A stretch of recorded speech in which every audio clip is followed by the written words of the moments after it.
Hey everyone, have you ever wondered how glass, like the windows in your house or the screen on your tablet, is made? Well, grab your explorer hats because today, I'm going to take you on a journey from ancient sand to the modern glass we use every day. First off, did you know that glass is made from sand? Yes, the same sand you find at the beach. But not just any sand, it's a special kind called silica sand. This sand has been around for millions of years and it's super important for making glass. Now let's travel back in time, way back to over 5,000 years ago. The first people to make glass were probably craftsmen in places like Egypt or Mesopotamia.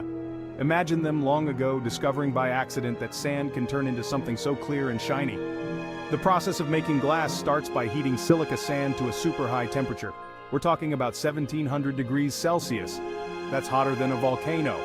When sand gets this hot, it melts and turns into a liquid. Once it cools down, it doesn't turn back into sand, but into glass, smooth and hard.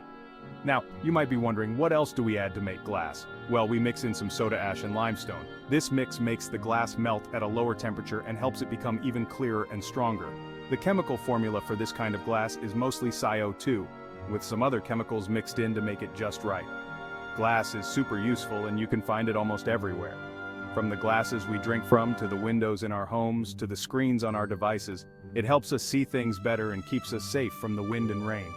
So next time you look through a window or use your tablet, remember it all started with some ancient sand and a whole lot of creativity and science. Isn't that cool? Thanks for joining me on this shiny adventure. Keep wondering and learning, and I'll see you next time with more fun facts and discoveries. Bye for now.